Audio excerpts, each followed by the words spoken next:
Welcome to Google Ads Unleashed, the podcast that helps you harness the power of Google Ads. And now your host, Jeremy Young. Hello everyone and welcome back to Google Ads Unleashed, and another week, another interview. So I've got another guest on, which I'm really excited about because he is, not to make it too grandiose, but one of the top 100 PPCs in the world. He is the founder of PPC Profit Club, which is an online platform aiming to basically make the biggest elite of PPCs out there in the world. And it is Tomasz Abbott-Wieczorek. I hope I said that properly in front of a couple of hundred people. Pleasure to meet you, man. How are you doing? Thank you very much. Yeah, thanks for having me on, and appreciate you pronouncing my name correctly. That's pretty rare. Awesome. Tell me a little bit about yourself, mate, because funny enough, we just really met as well. So all you're going to tell me is about as new to me as it is to everyone probably out there. Yeah, so I really love your content, by the way. It's nice to see somebody else from the UK. There's not many of us creating content on LinkedIn. It seems like the Dutch are taking care of it all, right? Like there's, I don't know what it is about the Dutch, but there are so many of them out Exactly. there, which is cool, but not many from the UK. You're right, yeah. Yeah, so when I saw your videos and I was like, oh, wow, okay, cool. A UK accent, that's nice. But yeah, I've been in Google Ads around almost a decade now. So since 2015, 2016, generated hundreds of millions of dollars for brands with Google Ads, trying to hit that $1 billion with a B, hopefully in my lifetime. Let's see. On the way there, though, that's both across e-com and lead gen. But yeah, I've mostly worked in food and drink. A lot of D2C food and drink brands is what I'm really passionate about. And I've worked agency side, freelance, in-house, all the sides, all the perspectives. And now I'm helping other PPCs to make more profit for themselves, their own bank account, and their clients in advanced Google Ads training. And yeah, that's from my experience from all sides of the table with Google Ads. How did you slide into it then? Because no one just, I always feel like I've obviously spoken to many PPCs and digital marketers in the last decade and a half. And no one just says, oh, you know what, that's always what I wanted to do, right? So most of them just end up somehow ending up in it. So what was your journey like into Google? Yeah, so I started in an apprenticeship, which is like a internship equivalent. Yeah. I earned around £3, $5 an hour. Worked full time for an agency. Worked full time for an agency. I mean, it was the best thing I ever did. You know, it was taking a chance, taking a jump, and it really paid off. I had a great manager at that agency. It was a small agency as well, so I really got a lot of training, a lot of help. Didn't know anything about Google Ads, you know, before then. And yeah, that's where I really got my start. And it's a good story to look back on for sure. I probably lost money that year in terms of I just started driving my car, my insurance. I was commuting like 2-3 hours a day. So yeah, I think it was a bit of a maybe break even year. Maybe I lost a bit of money with my salary. But yeah, I mean, where I went from there was basically on Fridays, I would treat myself to like a Tesco meal deal. That was like my treat on a Friday because I was earning so little. So I would always sit in my car and like eat my meal deal and just be like, is this it? Like, is this, you know, going to be my life? Right. And that's where I really decided to kind of go more down the freelance route, do some traveling and try some other things rather than just the kind of typical agency route in Google Ads. Sounds like an ad for Tesco or meal deal. That's awesome. So when did the spark then happen where you thought, you know what? Because you know, from earning £3 an hour, you can't really get inspired to think, you know what, this is going to be my career now. So, and clearly you've made a fucking career of it, mate. By the way, you can swear on the podcast, it's fine. You made a fabulous career of it. So when did the spark happen, and what fascinates you about it nowadays still? Yeah, so it's changed so much, right? Like being almost a decade in now, I just feel like looking back, it feels like yesterday, but things have changed so much over the years. And I think that's the context a lot of newer PPCs miss, and something that I help a lot of kind of more junior PPCs or people that have only been in the industry a couple of years. I help them a lot with training around like context and the why behind Google Ads. And that's what I really love about Google Ads in general is, yes, it's marketing, yes, it's advertising, but there's so much behind the scenes that goes on, like the why behind everything, the context, the perspective behind your campaigns, behind your ads, behind your keywords. And for me, that's just always been fascinating. And I always knew I wanted to go into something marketing, and it just so happened to be Google Ads. That's awesome. It was relatively similar to me with me, really. Like at the beginning, it was sort of I've told this story once or twice, I think, on the pod.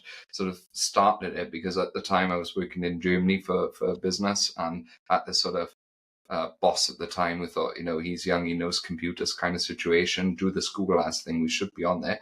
And I thought it was really interesting then already, but then I worked in my first agency, and I think the first time I sort of, generally, it sounds like a catchphrase on LinkedIn, 2x'd an account. I literally did, because it was an absolute shit show, and then turn it around. It kind of, it's awesome, isn't it? It's a great feeling, and especially when you can help people as well, which is what you do now with PPC Profit Club. So, what's the idea behind that? What sparked that then? So it's really scratching my own itch, and that's what I've seen online is like the best businesses come from scratching your own itch, like filling that, gap in the market, right? So I was once a lonely freelancer in Google Ads. I didn't really have a network. I didn't really have anybody to like bounce ideas off, like a sparring partner, a lot of people like to call it. And it kind of came pretty organically when I started on LinkedIn, the back end of 2022. So yeah, almost 2 years ago now. Started on LinkedIn, started posting, started building my network, my personal brand. And soon after that, people just started reaching out and saying, hey, can I get some coaching from you? Can you do some training? So I started one-on-one. I did about 300 power hours. So one-to-one, 1 hour sessions with people.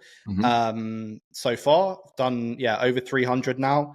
And then once I kind of perfected the format and found out what people really needed and what was really missing in the industry, then I decided to start the community a couple of months ago in early 24.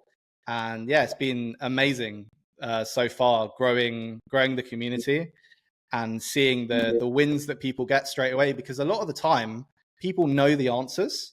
There's some amazing, like world-class PPCs in my community, and they know the answers, they have that experience, but sometimes it's just having that sparring partner to ask the right questions and go back and forth with. And a lot of people miss that, whether you're in-house and you're the only kind of Google Ads expert and you're working with a lot more generalist marketers, or you're kind of in an agency and you're the one with the most experience, for example. I found myself in that scenario a lot of the time. Or you're kind of freelance and you're just working completely by yourself and completely alone, right? Yeah. And also you sometimes, I don't know if you feel this way even at your level now. I certainly do, right? I'm more than happy to admit that.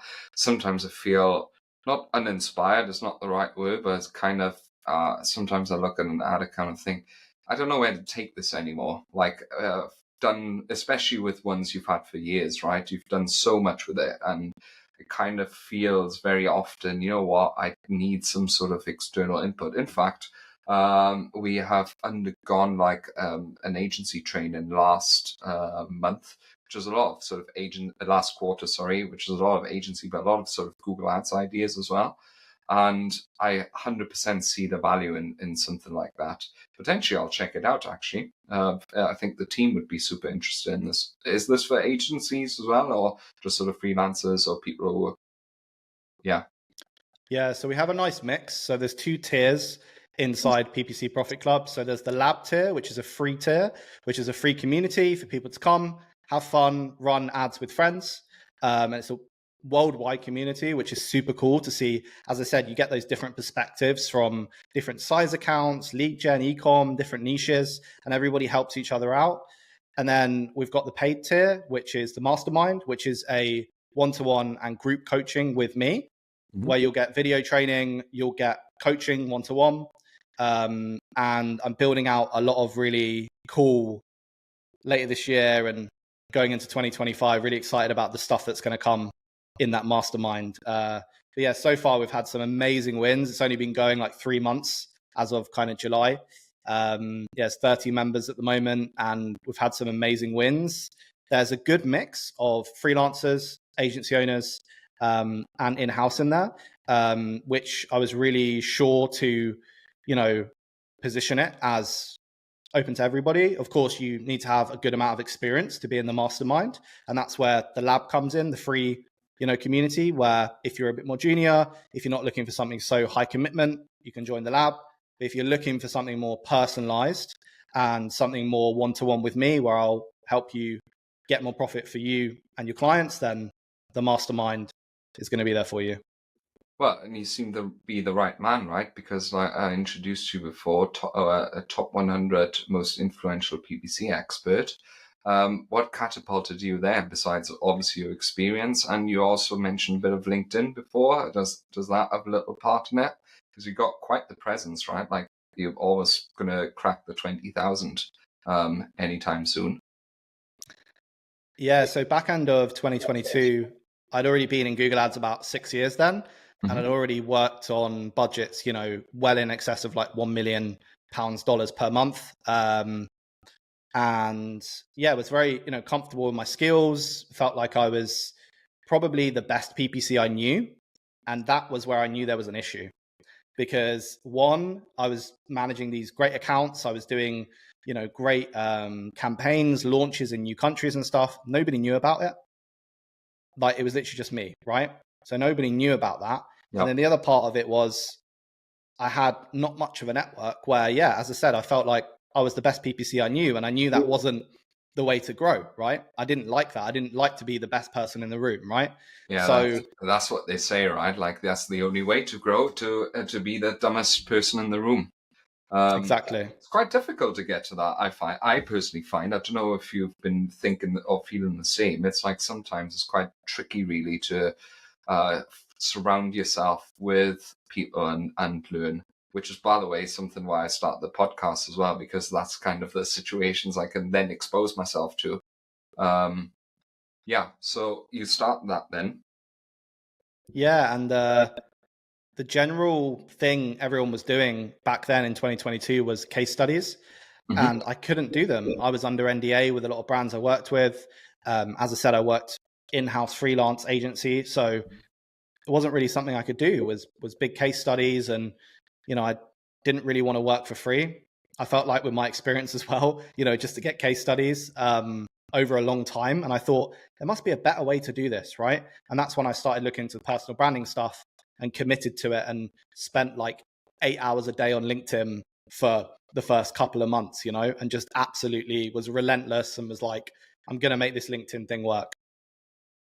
And it's clearly has worked because, like I said, it's earned you that laureate. You now have obviously mentioned that you have got quite a few case studies under your belt.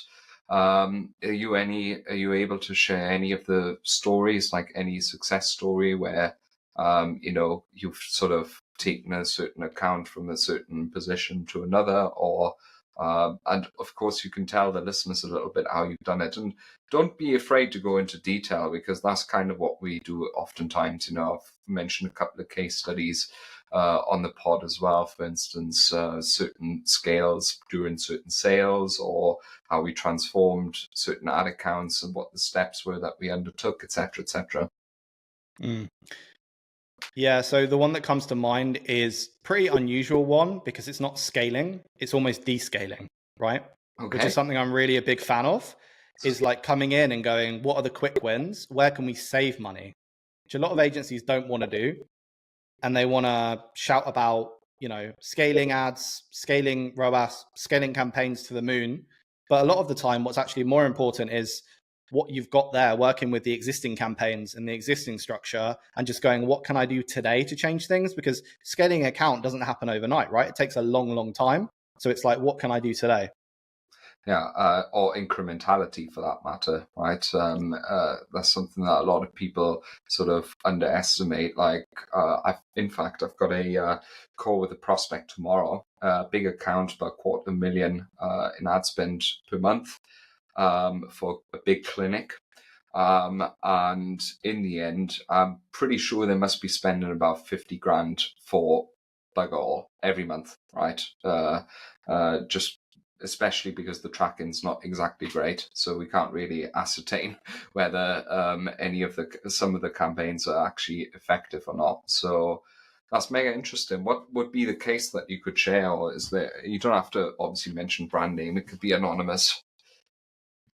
Yeah, so the case study I'm thinking of is where the brand launched in a new market that they hadn't run any ads in, sold in that new market at all. It was the US actually, so maybe the biggest market to launch into and probably the most difficult as a UK brand, right? And what I did over about 6 months was reduced the spend by 20 to 25% off the top of my head, but the revenue only dropped about 2%. So the revenue basically stayed flat, but the spend was lower, 20 or 25%, and that was on a multi, 6-figure a month spend. That's amazing. The thing is, though, it's unfortunately a little bit unsexy at times, and I think that's the curse of us PPCs, because I work with a lot of meta ads agencies, and of course they're always about sort of spending more, and etc. etc. It's quite hard to sometimes, I should say, sort of break through that mindset then as well, because a lot of people kind of come to Google very often with that mindset. Talking about that. What I've always found when I meet someone who's extremely, extremely good at what they do, especially in Google Ads, they've got a sort of set of, let's say, maybe not philosophies, but sort of base attitudes and some great tips. What are sort of some of yours that you would share with any listener? Yeah, so the first one is enhanced conversion tracking. Your Google Ads account isn't going to live or die by it. It's a couple of percentage points either way, right? And I take issue with this whole conversion tracking topic in general in the industry at the moment, where it's been blown up so huge, where yes, it's a problem, but I see what's missing is scale. So if you're running an account and it's spending 5 or 10K a month, your priority probably shouldn't be doing offline conversion tracking, enhanced conversions. Of course, consent mode, you need to now, but it's probably not going to be priority number one. And that's a mistake I see literally every day inside my community, is people are going, how can I do all these advanced conversion tracking techniques? But it's like, how are your ads? Google Ads, like the ads in Google Ads, how is your ad copy? And most of the time it ends up that they just spending time in the wrong place. So I'd always say play to your strengths. And if you know you're stronger on the creative side, maybe partner with another specialist. If you work at another agency, maybe partner with somebody else in the team to do the stuff that they're really good at. So I'd say play to your strengths is a really big one. That is a pretty good example. For instance, someone on my team is just a ninja with feeds, right? So all the feed stuff just goes over to him. I think ad copy and generally creativity is a bit sort of underrated or like underappreciated. And I think something that has happened or is going to happen in the coming years is, I think, where the divide will happen is people who are generally good at marketing, because PPC is just a tool, right? It's just, of course, there are strategies, there are hacks, there are whatever you want to call them.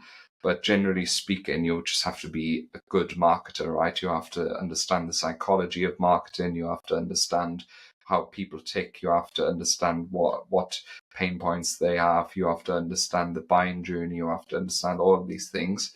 I quite agree with you. Who gives a shit about, I don't know, server-side tracking or something like that?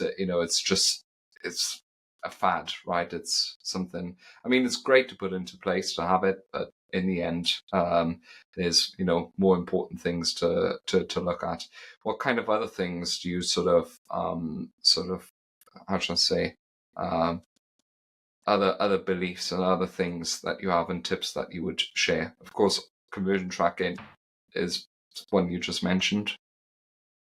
Yeah, so to cover off the conversion tracking bit, if people listening are kind of wondering, like, okay, how would I look at it? Because people get so much conflicting information.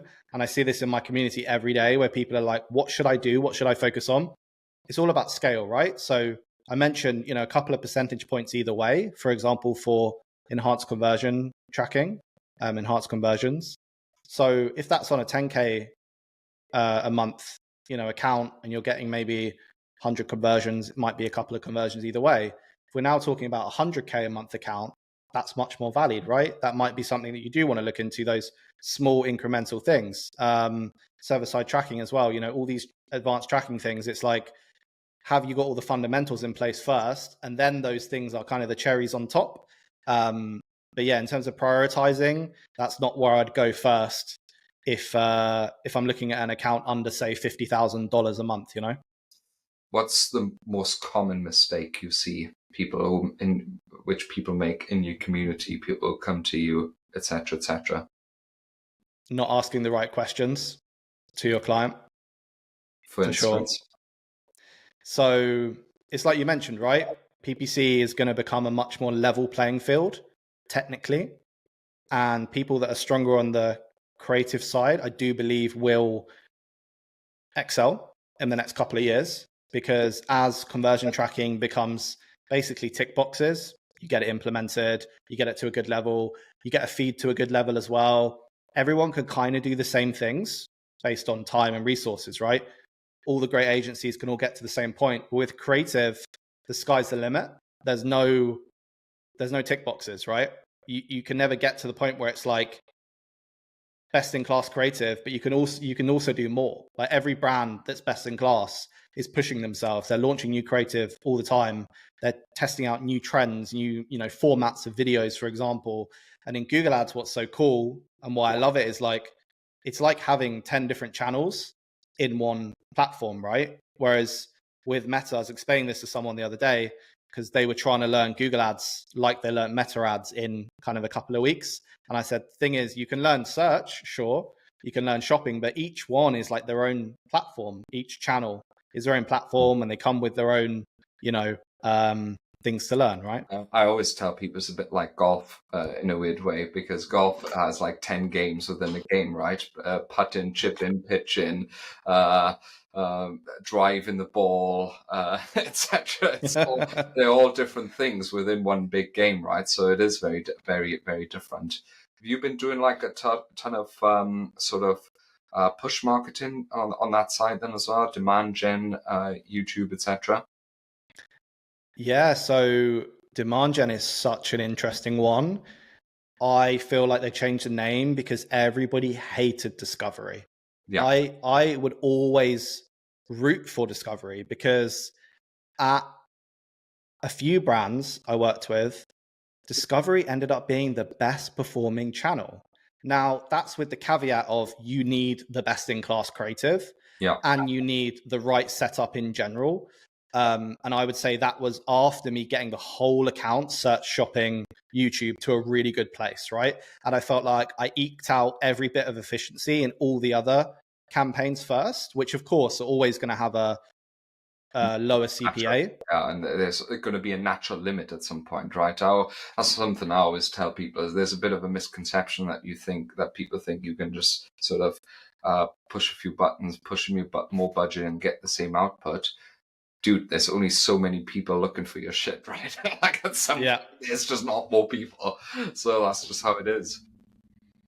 Yeah, so demand gen discovery back then ended up being one of the best performing channels, and actually looking at it on a deeper level with a third-party attribution tool, it really supported a lot of conversions on shopping really, really nicely, actually.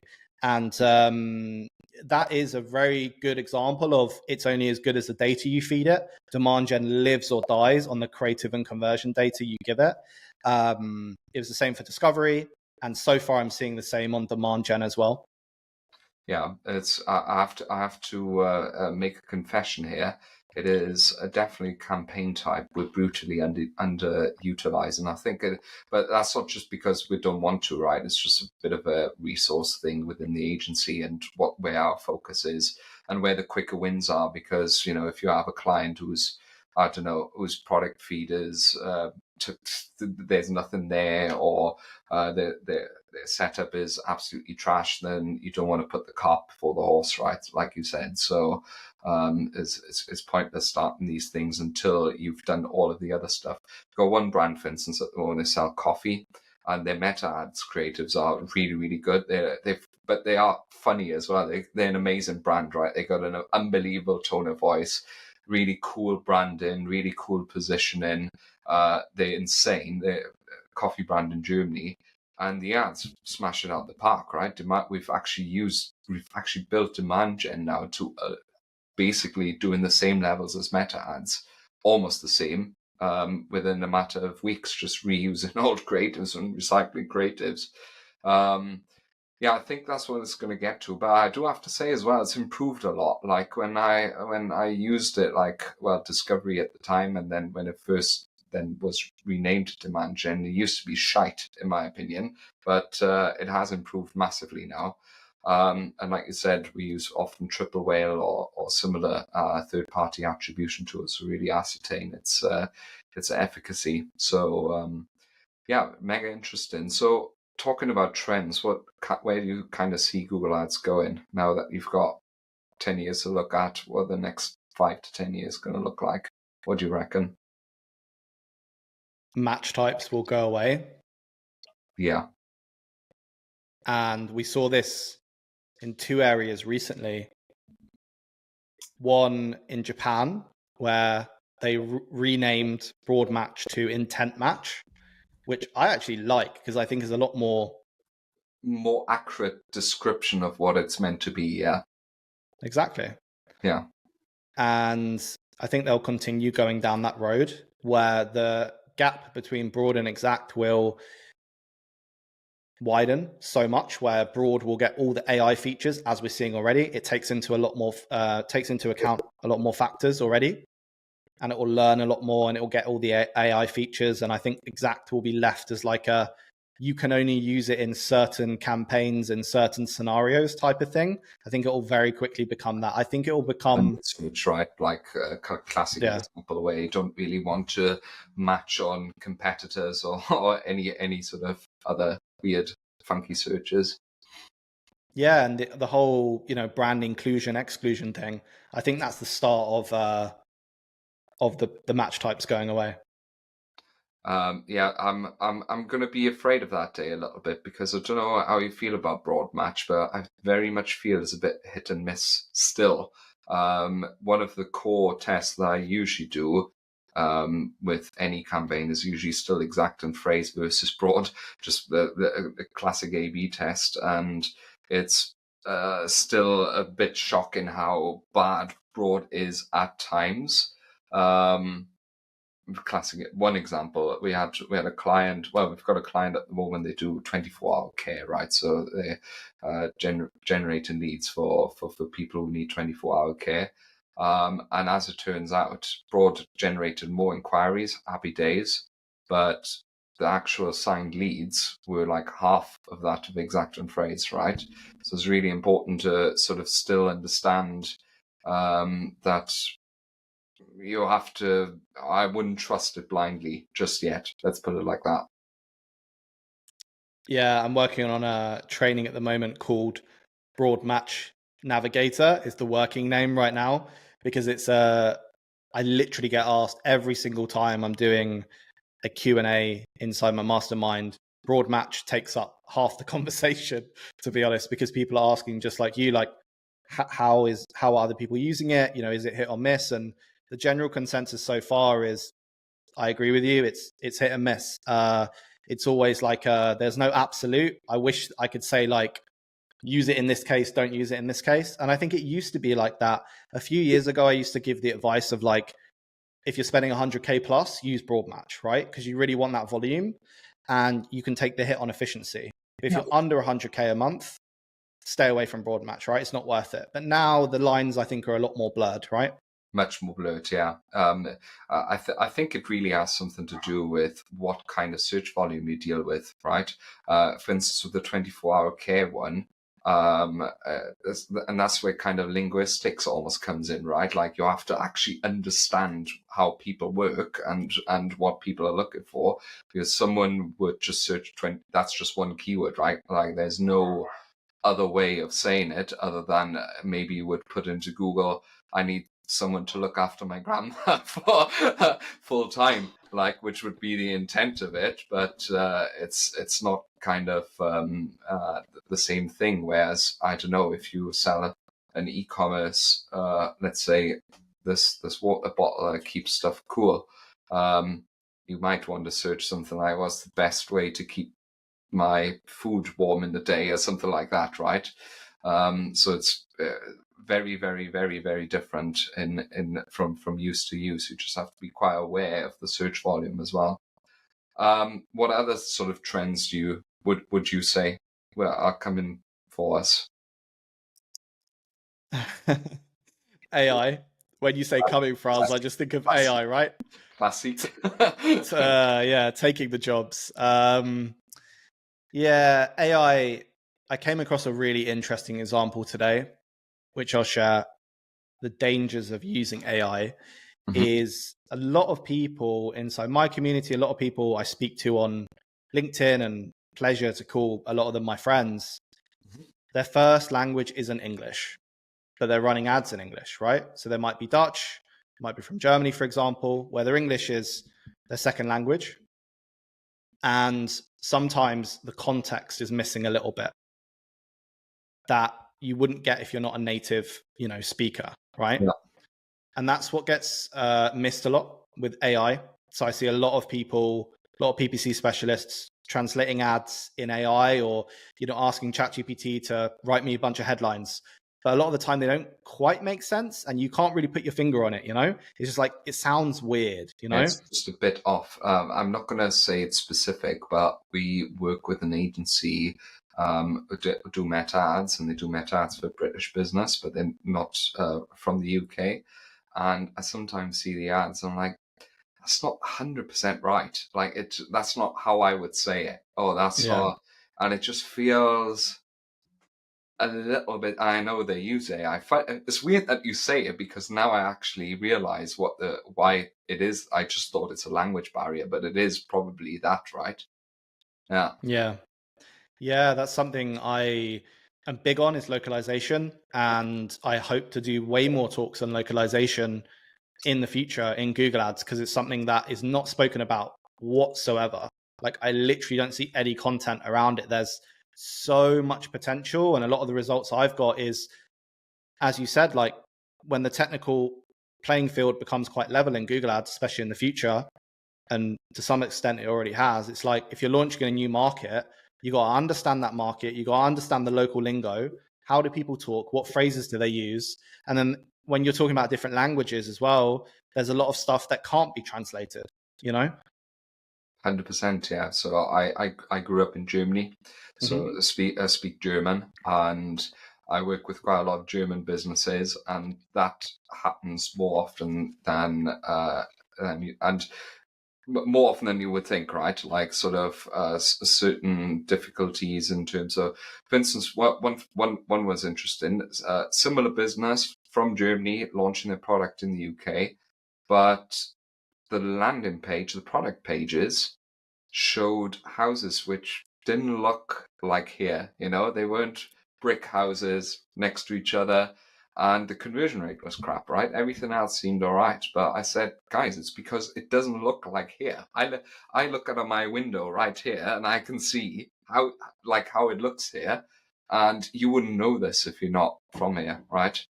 You wouldn't know what, like, sort of a suburb of London looks like. You said you're from London, so yeah, so it's mega important. When you say localization, though, do you mean like in terms of ad strategy as well, like sort of to localize copy and stuff like that?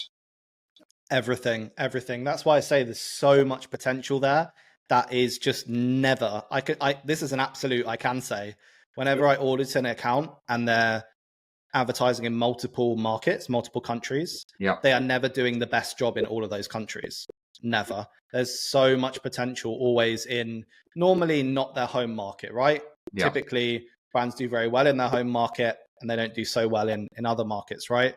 I mean, Germany is a great example. I run a lot of ads. I don't speak German, but I run a lot of ads in German.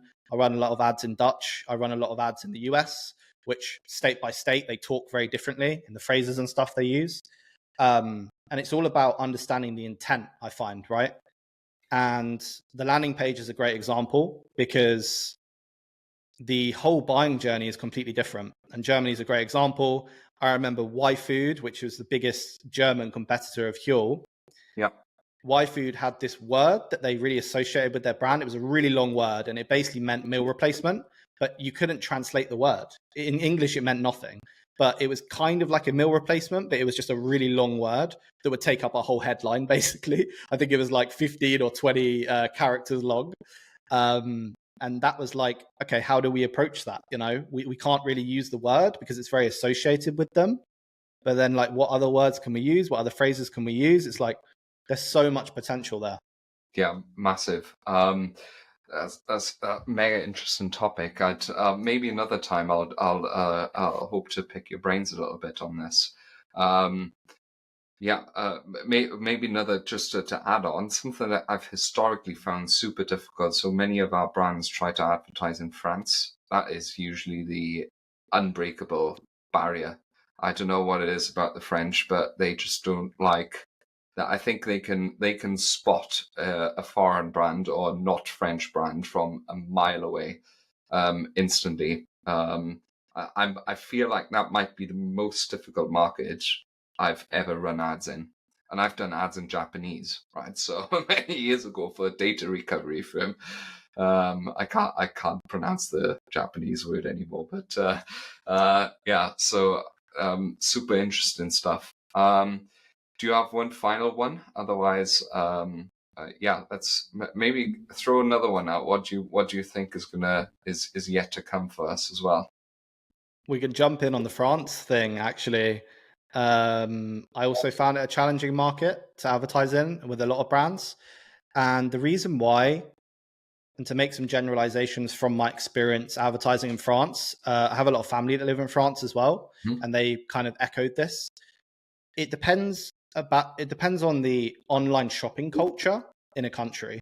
Italy and Portugal are other really good examples. And you can kind of group together France, Italy, and Portugal in terms of their buying mentality is not really online generally. You know, that they're not like the UK culture of just going to order it on Amazon straight away. Like that's your first thought, right? You don't think I'll go to the shops for most people. In France, most people like to see the product. They like to feel it, touch it, see it, and like buy in person and drive somewhere as well. So that's a big reason why I've seen France be really difficult to advertise in. And then also, as you said, there's like the localization language barrier as well of, it's not going to be as appealing to them if it's not a domestic brand. I've seen the same in Italy and Portugal as well, where they are very, very strong on domestic brands. But again, there's so much potential there to set yourself up as a domestic brand. You know, maybe you want to have a production there. Maybe you want to have some retailers there. Maybe you want to set yourself up in the local supermarket. There's so much you can do there. So much opportunities to explore. Yeah, massive. With the French as well, they're quite peculiar about the language, right? Rightly so. It's a beautiful language. So, whereas, for instance, the Germans, they don't mind an English word, right? In fact, they have more Anglicisms than sometimes if you hear children speak, you wonder whether they speak English or German, right? Because they throw in so many English words. It's really weird. It's difficult though to understand that, right? Or to find that out as well. Because I feel like sometimes there's no research in the world that you can do other than either go in there or asking someone who is from there, right? And let them do the job, which is quite interesting. Cool. I think, let's throw one more out. What do you think is what other part is going to come to us sooner rather than later? What do you think? What's your top of mind topic? So I think that sort of generally speaking, a lot more push marketing will be happening. So Google has been trying this for years now and have been sort of biting their teeth out doing it. Is trying to monetize YouTube and obviously the rest of the inventory that they own, right? PMax, display and all that rubbish. However, they are getting better at it, and I think it is going to come sooner rather than later, where they find a way to properly monetize that channel, and I think we need to be ready for it if you want to be that kind of PPC. I suppose there'll be a bit of an increase in, or quite an increase in, sort of creative agencies for YouTube, especially the more AI comes as well, in order to make the level of entry easier and easier to produce good content as well. Because that's been the barrier, right? Why most of our brands that we work with, although some of them are quite big and multi-million, they just can't throw $20,000-$30,000 or pounds or whatever at a high level YouTube production on the off chance that it might work or not, right?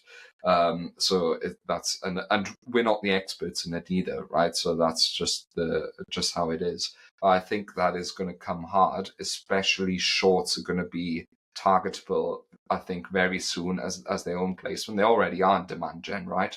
So I reckon that that this is going to be coming big and hard for us.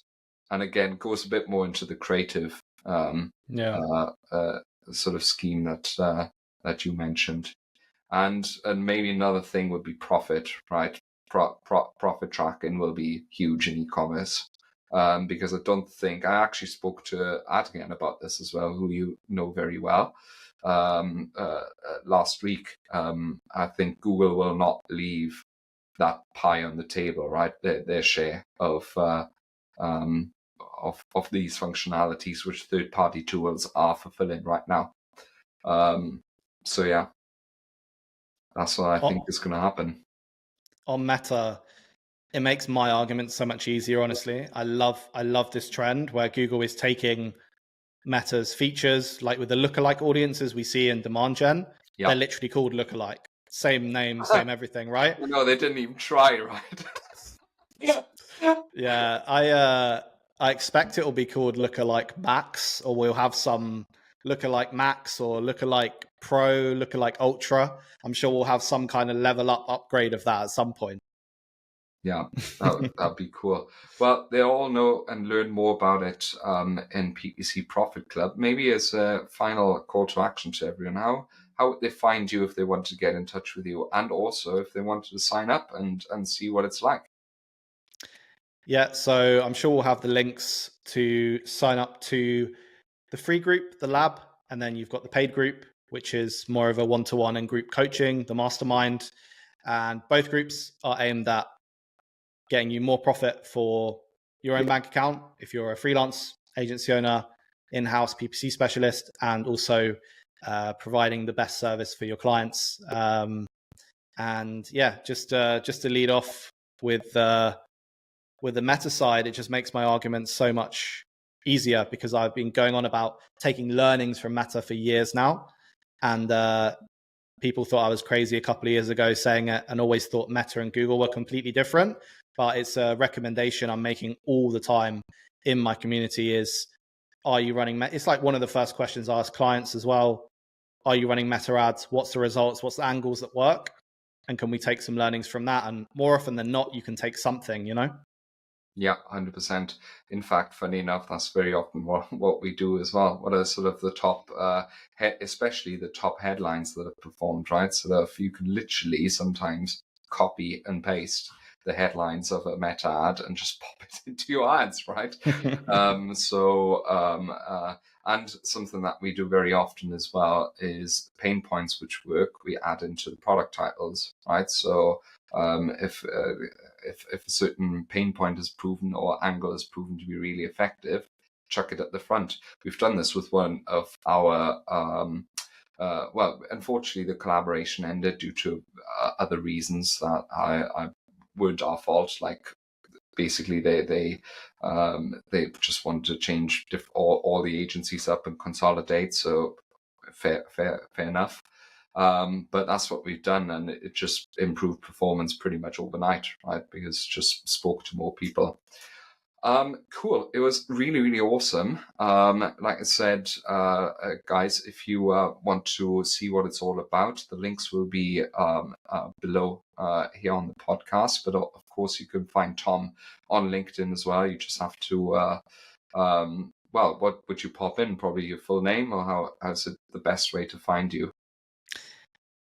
Yeah, if you type it, I was gonna say, if you type in my difficult name to spell on LinkedIn, you'll find me. If you just type in Tomasz, Tomasz, then it will probably come up, and I'm just a pink one. That helps to stand out as well. Most people are like a boring blue. No offense to anybody that's boring blue, but yeah, the pink stands out nicely. I'm all for black and white. See, cool, amazing. It was really, really awesome to have you on. Some really good ideas, which I think I'm going to be taking away as well.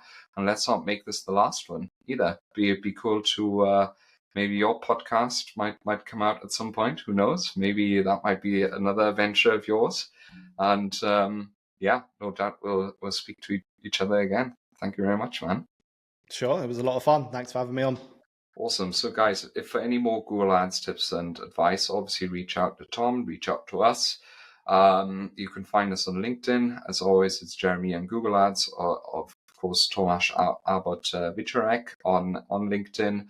And yeah, just get in touch if you need any help. Otherwise, I wish you a fantastic, productive, and successful week ahead. And see you next time. Thank you for listening to Google Ads Unleashed. Be sure to subscribe wherever you heard this podcast so you never miss a future episode. If you found value in today's podcast, please share it with others and leave a rating and a review. For more information or to connect with Jeremy, check him out online at www.younganddigital.marketing. Thanks again for tuning in, and we'll see you next time.